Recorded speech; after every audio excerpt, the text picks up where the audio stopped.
বর্ষা চলেছে গায়ের মেঠো পথে, দুপাশে ধান কন্যাদের সবুজ আঁচড়, কাঁচামাটির এবড়ো থেবড়ো রাস্তা, কোথাও বা উঁচু কালভার্ট, ঠেলাঠেলির ওঠানামা।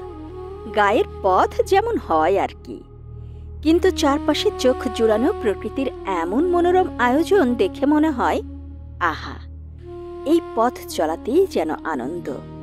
জনপদের জমিটাকে যদি ক্যানভাস ধরি, বলতেই হয় প্রকৃতি নামক চিত্রকার মনের মাধুরীর সবটুকু মিশিয়ে আঁকছে দারুণ সব ছবি। কি পাহাড়, কি পাদদেশ, পুরোটাই অফুরান সবুজের লাবণ্যে ঢাকা।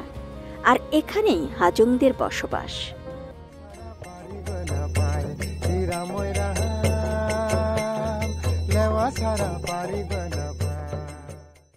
হাজং সম্প্রদায় হল এক প্রাচীন ক্ষুদ্র জনগোষ্ঠী। ময়মনসিংহ জেলার পর্বত সংলগ্ন ভূমিতে হাজংদের বসবাস। এদের কিছু সংখ্যক শেরপুর, সিলেট ও নেত্রকোনা অঞ্চলেও বাস করে। তবে প্রধান বসবাস শ্রীবর্দী, ঝিনাইগাতি, হালুয়াঘাট, ধোবাউড়া, নালিতাবাড়ি, সুসং দুর্গাপুর, কলমাকান্দা ও বিরিশিরি এলাকায়। নৃবিজ্ঞানীদের মতে হাজংদের আদি নিবাস উত্তর বার্মায়। পরবর্তীকালে তারা সেই স্থান পরিত্যাগ করে আসামের কামরূপ জেলার হাজো নামক স্থানে বসতি স্থাপন করে। সপ্তদশ শতকে মুঘলদের দ্বারা বিতাড়িত হয়ে হাজংরা গারো পাহাড়ে আশ্রয় নেয় এবং পরে সমতল ভূমিতে বসতি স্থাপন করে। আদমশুমারি অনুযায়ী হাজংদের সংখ্যা ৭,৯৯৬।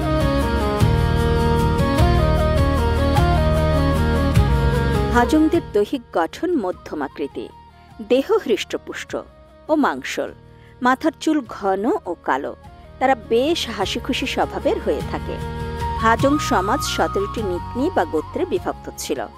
বর্তমানে হাজং সমাজে এসব নিকনির অস্তিত্ব বিলুপ্ত প্রায়। গ্রামের বয়স্ক, সচ্ছল ও বিজ্ঞ ব্যক্তিকে গাঁওবুড়া বা গ্রাম প্রধান নির্বাচন করা হয়। তিনি তার অধীনস্থ গ্রামের শান্তি শৃঙ্খলা নিশ্চিত করেন।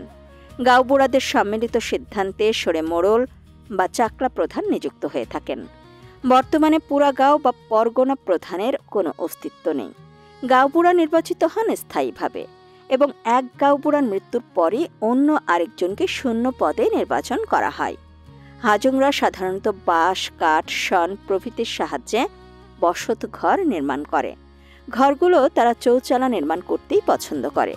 প্রতিটি হাজং বাড়িতে ছোট করে হলেও সৃষ্টিকর্তাকে প্রণাম জানানোর জন্য আলাদা একটি ঘর থাকে। হাজংরা সেটিকে দেওঘর বলে।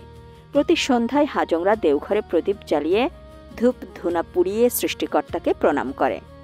হাজং সমাজ পিতৃতান্ত্রিক। পরিবারে পিতাই মূল নিয়ন্ত্রক এবং মায়ের অবস্থান সেখানে দ্বিতীয়। পারিবারিক সম্পত্তির উত্তরাধিকারী ছেলেরা। হাজং সমাজে বিধবা বিবাহের প্রচলন আছে।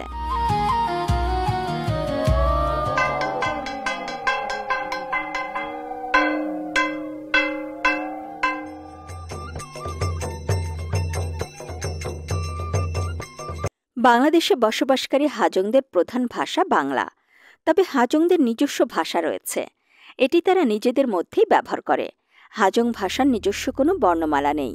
হাজংরা ভাষার লিখিত রূপ দিতে অসমীয়া বর্ণমালা ব্যবহার করে।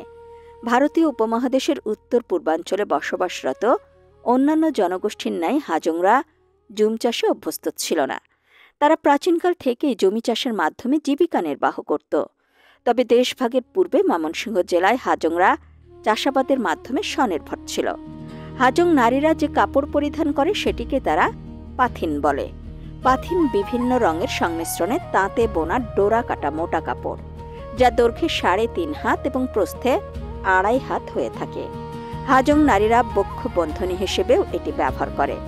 হাজং মহিলারা এক ধরনের কোমর বন্ধনী ব্যবহার করে, যা বানং নামে পরিচিত।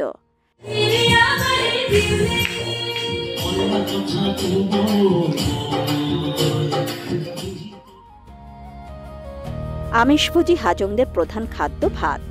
তারা মাছ খেতে পছন্দ করে। গোমাংস এবং মহিষের মাংস ছাড়াও তারা বিভিন্ন পশু পাখির মাংস যেমন পাঁঠা, হরিণ, শূকর, ভেড়া, মুরগি, হাঁস, কবুতর ও কচ্ছপের মাংস খেতে পছন্দ করে। বেন্নি চালের ভাত এবং শুটকি মাছ তাদের প্রিয়। হাজংরা ধর্মবিশ্বাসে হিন্দু হলেও তাদের কিছু নিজস্ব আদি বিশ্বাস আছে। যা তারা স্বতন্ত্রভাবে পালন করে, এবং এক্ষেত্রে তারা অন্যান্য বাঙালি হিন্দু ধর্মাবলম্বীদের আচার আচরণ ও উপাসনা পদ্ধতি থেকে সম্পূর্ণ আলাদা। হাজংরা জন্মান্তরবাদী বিশ্বাসী। কর্মফল অনুযায়ী পুনর্জন্মে তারা বিশ্বাস করে। হাজংরা গীতা, বেদ, রামায়ণ প্রভৃতি ধর্মগ্রন্থ পাঠ করে থাকে। হাজংরা মৃতদেহ দাহ করে। মৃত ব্যক্তির পুত্র সন্তানেরাই মুখাগ্নি করে এবং তারা অশৌচকাল পালন করে। কোথাও নিসর্গ শোভার প্রশান্তি, ঐশ্বর্যের গরিমা, কোথাও বা ঐতিহ্যের রঙে রাঙানো জীবনধারার অনুভূতি। বৈচিত্র্য আর বৈভবে আসলেই অনন্য হাজংদের জীবনযাত্রা।